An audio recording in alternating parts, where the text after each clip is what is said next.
and welcome to the Dice Tower's Winter Spectacular. I'm Eric Summerer. I'm the Brandt. And we're here to talk about our top games of 2021. Hope you're having a wonderful winter season so far. I'm kind of sad that we don't get to be there in person, Brandt. We are here in the cold of Connecticut, while everybody down in Florida is enjoying what I'm assuming is lovely weather. Yes, well, it is still spectacular, but it's a winter spectacular up here. And we've had snow, we've had cold up here in Connecticut. So we are in winter, even though technically the calendar says no yet. Exactly. So we should get into it, just smack into our top 10. Why don't you start, Brandt? I feel like you should lead the way on this one. All right, I'm going to cheat and double up as we do. So there's a game I really want to mention, but I don't think it's in my top 10. So I'm doing one honorable mention. That's it. Okay, fine. If you're going to do an honorable mention, I'm going to do an honorable mention. Right. Go ahead. So I want to do Golden Ticket. Okay. So Golden Ticket, I actually forget who the publisher is on it. I feel bad. But Golden Ticket is a Willy Wonka or a Charlie and the Chocolate Factory themed game. Yep. It is phenomenal. It comes with little Wonka bars that you fill and you hide the golden tickets in them. And then it's essentially like a worker placement accident selection. But the best part is the cards. You get cards that are all of the various Wonka candies, and they can play a lot of different combinations and ways to use those cards to kind of like score yourself points. Or points allow you to like get money to buy Wonka bars. And then at the end, it's amazing. Everybody opens their bars to see who got a golden ticket. Yep. And there can be more than one golden ticket. So more than one person can win. If you get two, you can opt to give it to somebody so they win too, or you can just keep it and get double. It's phenomenal. It's such a great family game. It's a low price point, mass market game.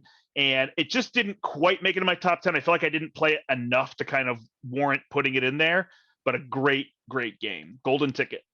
My honorable mention is one that I didn't actually get a chance to play in time to go on the list. It probably would fall somewhere on here. That's Ryan Lockett's Sleeping Gods, which just looks gorgeous. It arrived like as I was moving to my new house and setting things up, and it just became overwhelming, and I never actually delved into it. But I know it made a lot of people's top lists, and that's why it's not on mine yet. I just haven't gotten it to the table.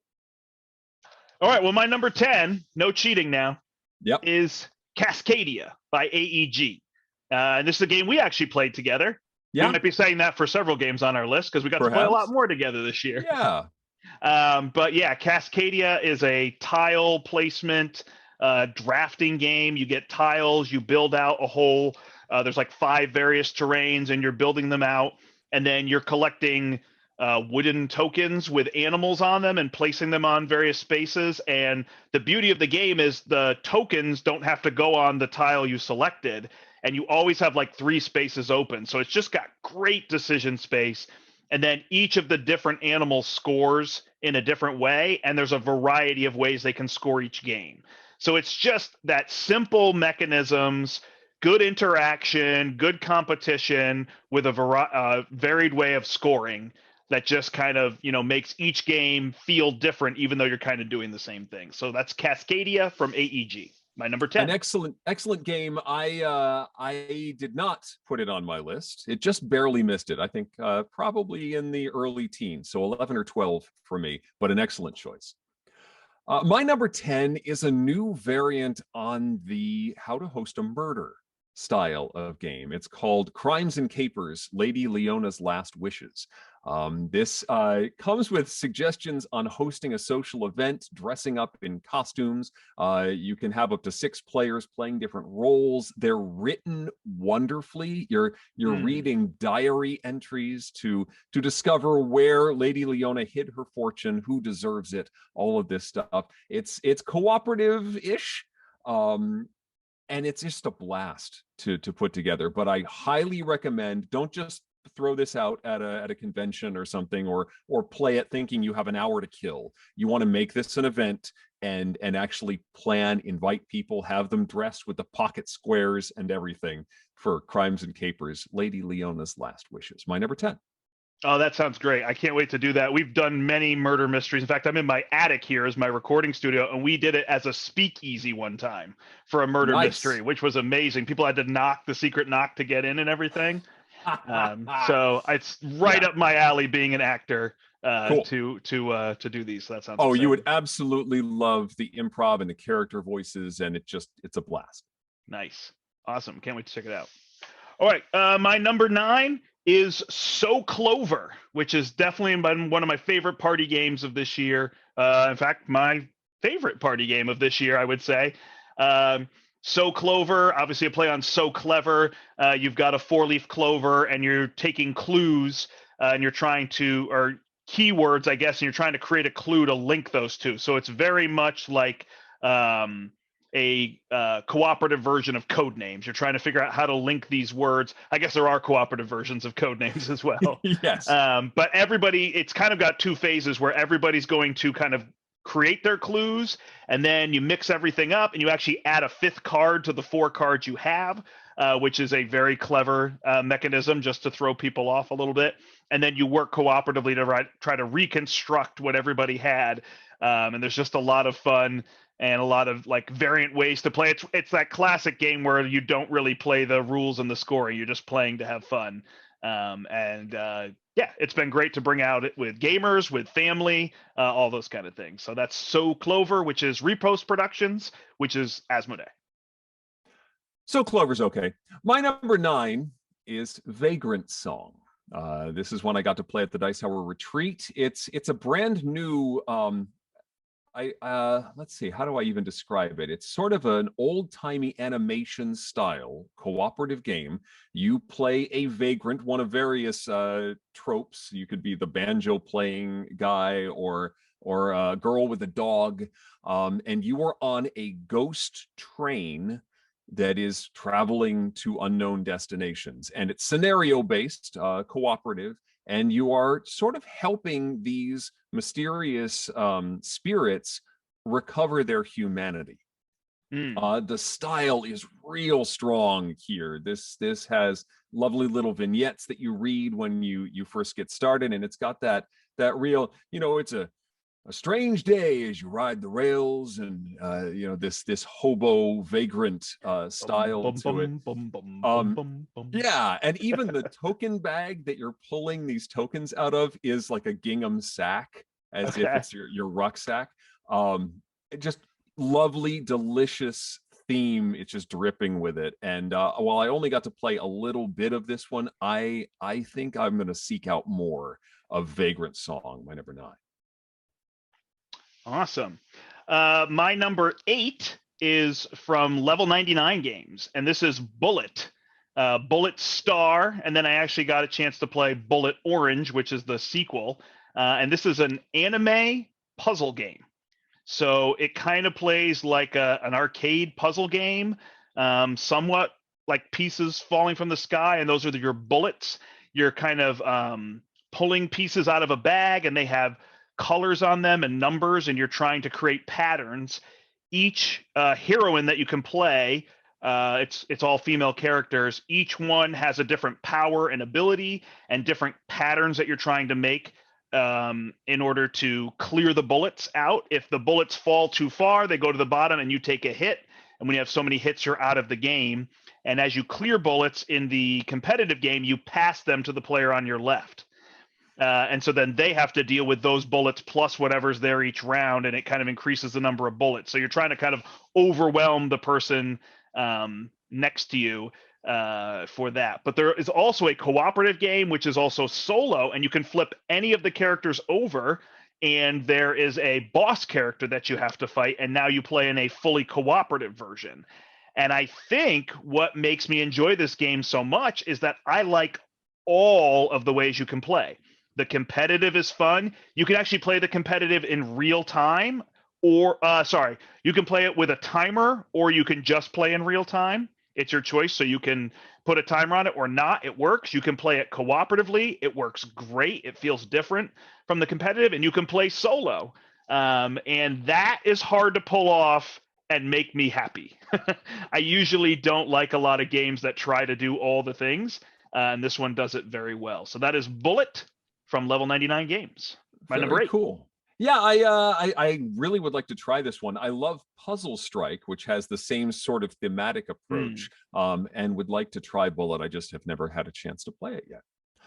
My number 8, I actually have a visual aid, is Arch Ravels.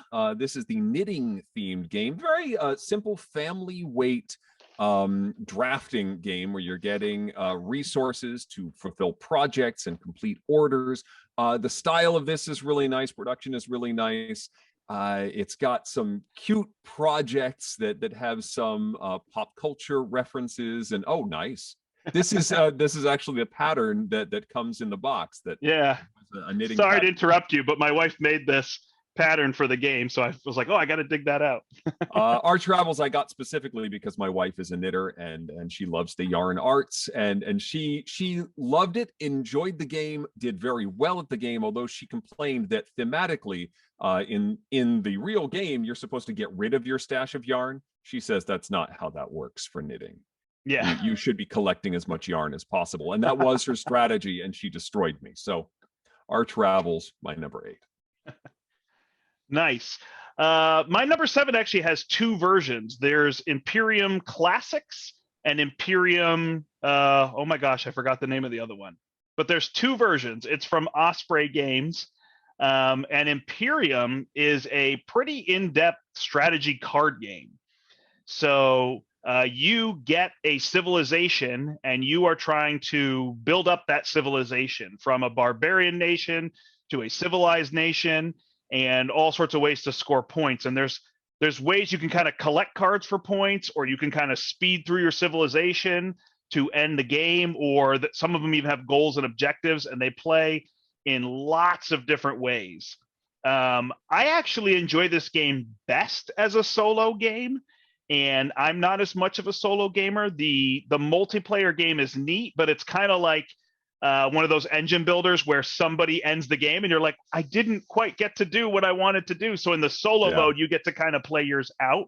I actually think it's great. I think it's great as well with 2 and 3 and 4 players, but it's a big teach to get everybody, and everybody's playing very distinct factions.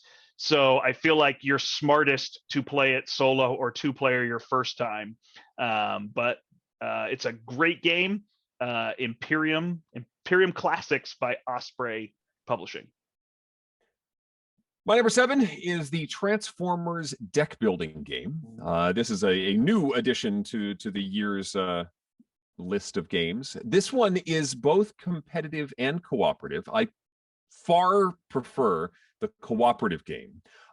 It is a deck building game, but you are drafting the cards from a grid, which they call the matrix. So there's actually a positional aspect. You've got your robot standee and you're moving around the board, interacting with these cards, getting cool cards that are good for your deck, and also encountering Decepticon cards, which are nasty folks you have to deal with. There are even boss characters that are spaced through the deck. In fact, that's the goal, is to get through the boss characters and survive Megatron and Soundwave and all of those. Starscream is in there. My only reservation is that this does feel like half of a game. It's very obvious with some of the cards that they are intending to make Decepticons a playable faction in a future expansion, which makes it a little confusing dealing with some of the cards. You uncover a Decepticon, and right now the only thing that matters with them is a tiny little bit of text at the bottom and their strength at the top of the card. But they've got abilities, they've got stats, they've got and you can't use any of that until you get them in your deck, which would require you being a Decepticon. Anyway, I really enjoy what they've done with this. It is different from many other deck builders. And I like that positional aspect. There's locations that show up in the deck that you can deal with, bordering cards and help each other out if you're in range. There's some fun stuff in here, and I'm looking forward to seeing what they do with it. But for now, it's a lot of fun as it is. The Transformers deck building game, my number 7.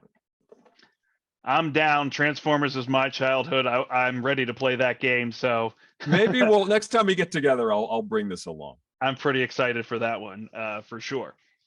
All right, number 6. My number 6 is a game from Corey Konitska and his new publishing company, and that is The Initiative. And sadly, we actually played The Initiative last night, and we are one mission short of finishing. So I was hoping that I'd be able to finish it up to be able to kind of have that, but I haven't gotten to the end. We are almost there. But it's a great game. When you get into the game, it feels like it's going to be a little bit too straightforward, but that's actually what makes it great. Like, it's really a code-breaking puzzle-solving game with some board movement and action choice and card management to kind of go along with the puzzle solving. So every mission revolves around these kids who have found a game at a yard sale, and they're now playing the game, and the story that goes along with there. And the story is great, and it's kind of positive and uplifting, and interesting, mysterious as well. And the mechanisms that go along, it's just fun to solve that puzzle. And every time they just try to throw a little bit of different type of code breaking at you, or puzzle solving, moving around, and you've got characters with abilities. So it's very family weight, but the fact that you can play it in 30 minutes is perfect. And that's what we've done. We've played it with our family after dinner, I believe 14 times now. And 14 30-minute games have been awesome, and it's telling a great story, and I can't wait to finish it very, very soon. That is my number 6, The Initiative. Yeah, The Initiative's all right. My number 6 is another cooperative game. This seems to be a theme. I'm getting a lot of cooperative games on my list. It's new from Pandasaurus Games, The Loop, which has a time travel theme where you're going to these, let me show the back a little bit here. You're going to these different zones on this 7-sided board that range from medieval times to the end of the world. Like the era of robots is one of the eras. But you've got Dr. Foe, who is jumping around and leaving clones of himself all over the board. You basically have to deal with that before they overwhelm these zones. And you do that with cool cards that you draft from the different eras. They've got neat little themes. There's a hoverboard with wheels. There's a skateboard. All of these cards interact with each other in cool ways. They have suits that you can recharge as a group. So if I have, it's like a swirly suit. And so if I use 2 or 3 swirly cards on my turn, I can spend 1 energy and recharge them all, which is what the loop is. I've looped back time and I've recharged them. So building a cool deck with neat synergy is key to doing well, saving the different eras of the loop. I really like the theme and the style of the whole thing, which is really what gives it extra points. And that's my number 6. And that would be my number 12. That is a great game, and it both is fun the first time you play it and rewards future plays, because you get better at looping and figuring out things, and that's a very well done by that design team to make you feel like the first time you play you really are having fun, but you're also rewarded for multiple plays. So cool. I enjoy that one. All right, my number 5 is from Bellwether Games, and this is Lions of Lydia. So Lions of Lydia is a game from Johnny Pack Canton, and it is about the first currency. So you are kind of placing workers in this city of Lydia, and you can kind of place your workers in various places to collect resources that you have on your board. And when you get a surplus of resources, you can spend those to get upgrades. So you can change the colors of the meeples that you're placing. You can get special meeples. You can get upgraded abilities. And then eventually you can spend your resources to buy locations or buildings to put in your tableau. And those buildings might tell you, oh, when you place a worker here, you get more resources. So it's a resource management Euro game. There's 8 expansions, mini expansions in the box. And you can add all of those seamlessly. Well, 2 of them, you have to pick one or the other. So you can play with 7 of them if you want to. All right. But yeah, it's a really kind of, 60-minute style Euro game, resource management. A lot of fun. Lots of different paths that you can go about. You're trying to build up that tableau, and then there's a certain number based on the number of players when you get to that many buildings, and then you actually have to upgrade the buildings. So when you get a certain number of upgraded buildings, that triggers the end of the game. Meanwhile, you're collecting the Lions of Lydia, which are the coins, They're called the lions, have a picture of a lion on them, and they're like wild resources that you can spend as well as points at the end of the game. So that is Lions of Lydia, my number 5. Interesting. I've never even heard of that one. It Oh, sounds well, like there one you to go. check out. My number 5, I know you have, and I'm expecting to see on your list a little bit later on. It's Meadow. This is a nature-themed game, a card drafting and tableau building game with some really cool thematic connections. You're getting these cards that start like very basic terrain, a grassland or a forest card, and then you can place certain small animals, bugs or birds on those terrains. And they have all these different aspects, some of which get consumed when you put a card on top of it, but others still persist, which has these subtle little interactions that are so cool to watch as you develop from these bugs and birds to larger animals to predators to houses, finding cute little nature things in the woods, an old axe head or a basket that was from a discarded picnic.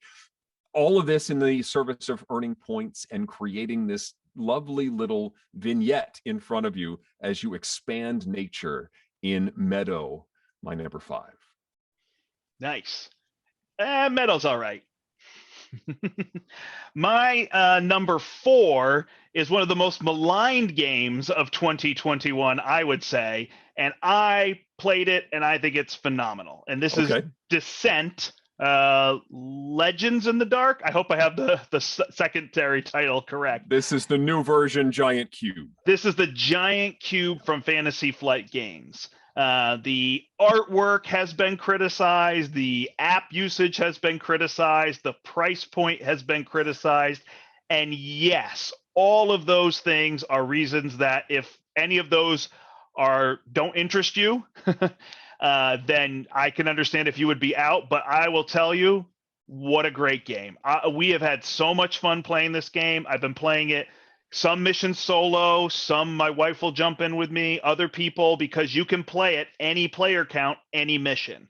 So unlike other legacy or campaign games, you can just adjust the player count as you go. You get characters. There's really neat mechanisms with cards that are flippable. So my hero card has 2 sides with different abilities on it. So I might flip that over to get the other ability. I've got like a dual weapon system. So I've got like maybe a melee weapon on one side and my ranged weapon on the other. So there are times where you might get to free flip that. Other times you might spend an action to flip that over. Like, ooh, now I'm going to be at range, so I'm going to stay back here and use that weapon.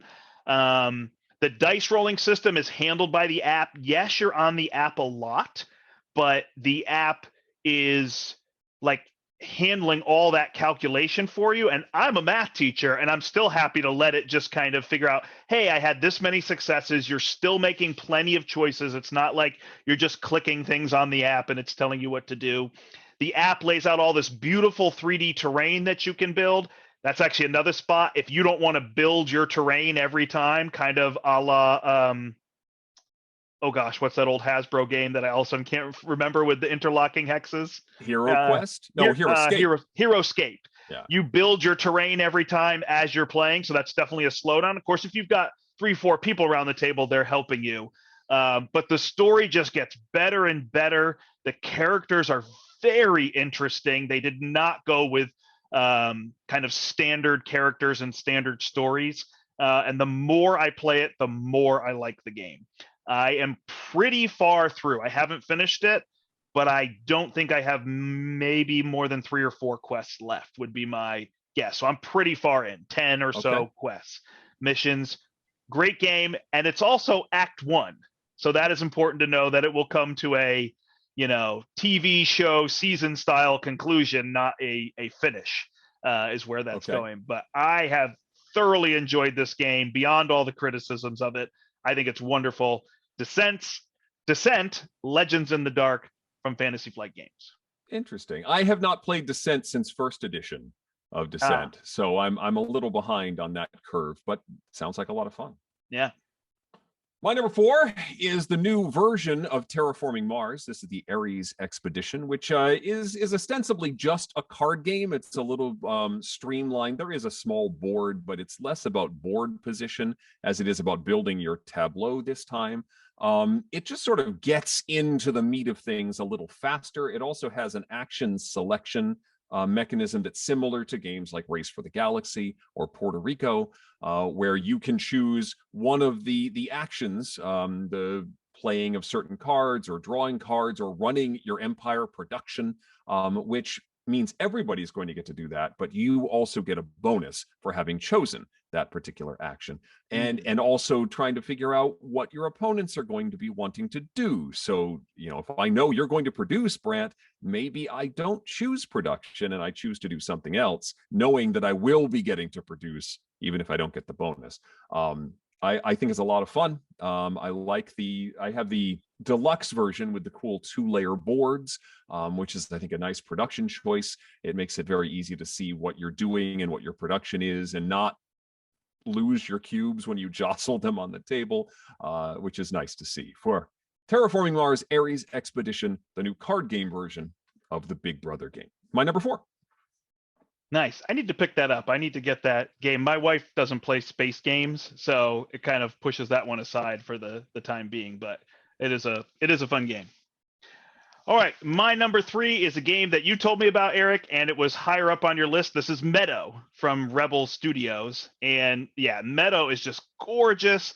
The gameplay is very, very streamlined, fun, but you're still making quality decisions, trying to figure things out. I really, really enjoy it. This is one of those games that I learned it. You had recommended it. I picked it up, learned it, and then just brought it everywhere to teach everybody this game. I love teaching this game. If I have one complaint, it's that it's just not nearly as good at 4 players. So you really, in my mind, want to play it at 2 or 3. It has a solo mode. At 4, it's some weird clunkiness, but other than that, it's a phenomenal game. You mentioned it with the way that you can stack the cards and the decisions you're making and the tile placement and the timing of all that. It really is one of those games where how you play is so simple that it gets out of the way and lets you focus on the choices and the strategy that you're making. And the art is just gorgeous to boot. And I love the theme. I love that it's just like, you decide to go on a stroll, and what are you going to see? Yeah. I think that's great. I think that's such a fun theme. I mean, it's not really much of one, I understand, but it just, okay. All right, there's not a lot of pressure here. I'm not saving a galaxy, a universe. I'm not worried about anything, bad happening. I'm just going for a stroll in nature. And I think we needed that in 2021. So that is Meadow, my number 3. My number 3 showed up on your list, Brandt. This is the Corey Konecka game, The Initiative, which is just a blast to play. Stylistically, it's super fun. There's all sorts of little Easter eggs to look at on the box, and there's redacted text, and in the rule book, there's secret messages to decode. There's just so much in here, little tidbits to explore. I have completed all 15 of the basic missions. And really love it. It's basically a tile collection game mechanically, but then there is a puzzle. You're collecting the tiles and acquiring them, figuring out which ones you need, and then following the rules to collect those tiles, which then flips up panels on this puzzle board, which then has you solving some sort of puzzle. So you continue moving around the board doing stuff until you think you can solve the puzzle. It's like Wheel of Fortune. And then if you're correct, you've completed the mission successfully. And if you're wrong, well, then you failed. The other cool thing is that after you complete those 15 missions, there's still a whole bunch of other missions for you to continue playing, more difficult puzzles to solve that aren't related to the plot, but you can still enjoy the game. So there's still a lot of replay. Even though I've done the 15, there's still a lot to explore in The Initiative. My number 3, great game for families. Yeah, super awesome.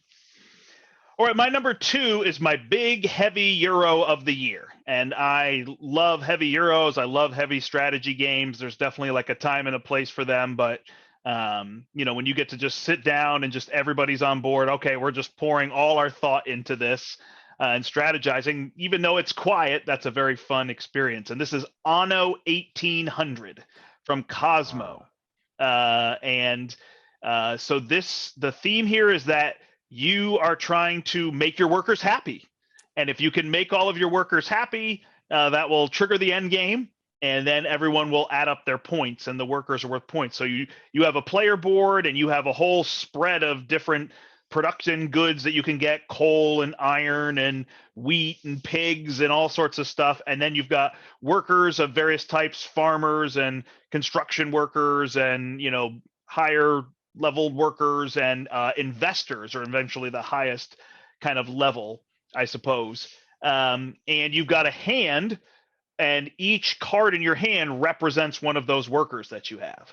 And so you can gain new workers, and then you draw new cards, and the workers will have requirements. So this one might say that they're really looking for eyeglasses and a coat. And if they get eyeglasses and a coat, they'll be happy. And once you collect those goods for them, you place them on the table, and they now have a one-time bonus you can use. So it might say, collect any resource of a type or whatever, and then you flip the card over, and now it's just worth points to you at the end of the game. So by the end, you gather a lot of workers, and you have a lot of workers that you've made happy, which makes you feel happy, and you get all the points for those.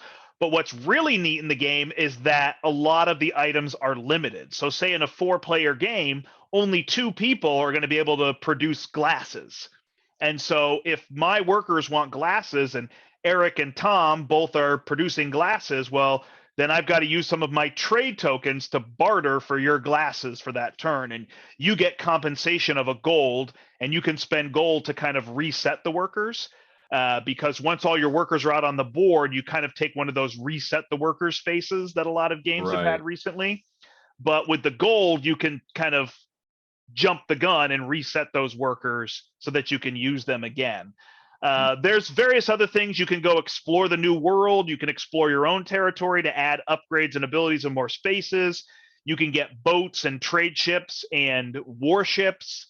You can go find other people to trade with, kind of like trade partners that will join you from other nations. And yeah, it's just a great, great game.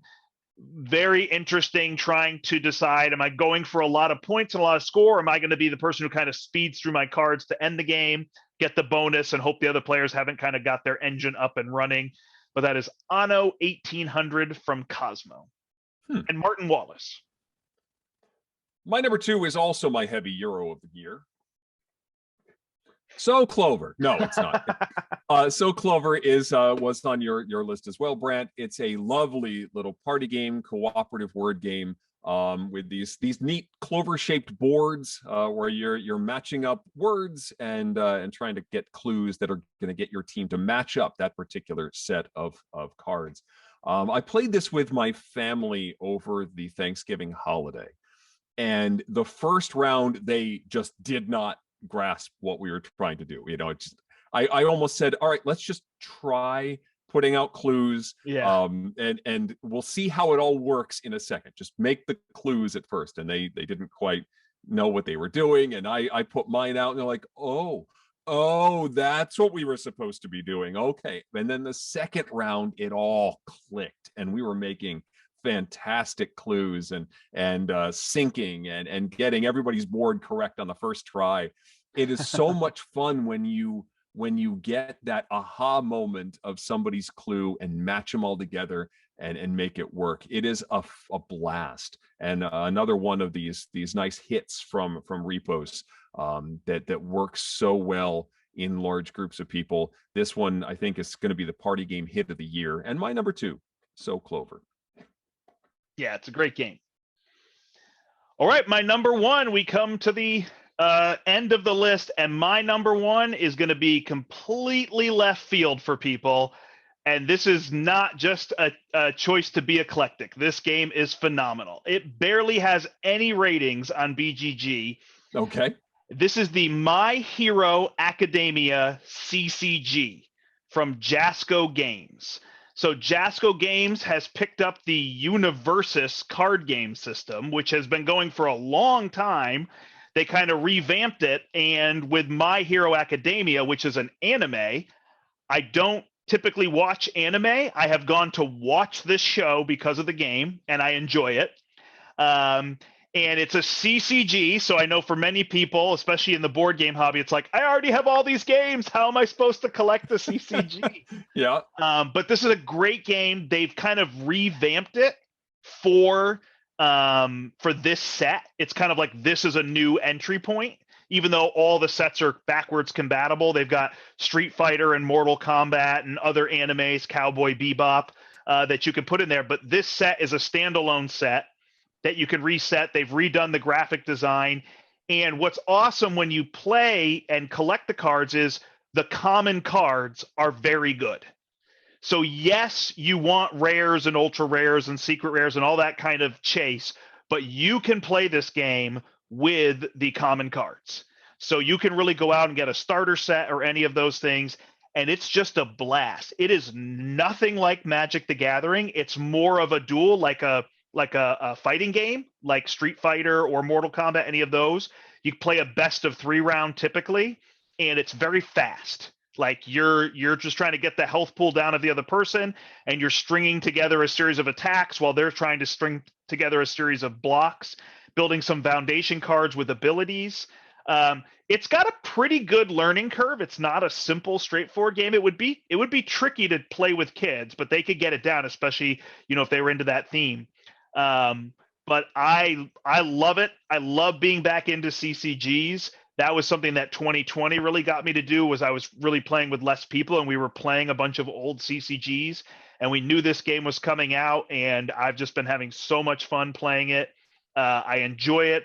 I like the theme of all the different characters. There's, I think, 18 heroes that come in the box, and they all play different. The deck building is pretty straightforward. And it's just a great game. I think it's a great place for people to jump in. I love it a whole bunch. The My Hero Academia CCG from Jasco Games. My number 1 game of 2021. Wow. You got me there. I did not expect that one. Although I have heard you talk about it. I just didn't know your enthusiasm was quite that high. My number 1, I got to play out of the Dice Tower library when I was visiting for the Summer Spectacular, and was immediately charmed with it and had to run out and get my own copy. And Brandt, you were there. I ran into the store at our local game store and said, I need this game. I'm not going anywhere until I have a copy with my name on it. And that was Cubitos. Yeah. The racing game from John D. Clare and AEG. You are drafting cubes into your bag. The cubes are dice. And each time you play, those dice have different powers. So the yellow dice may operate one way the first time you play, and then another game they're going to operate slightly differently. You're pulling these dice, and you're going to roll them.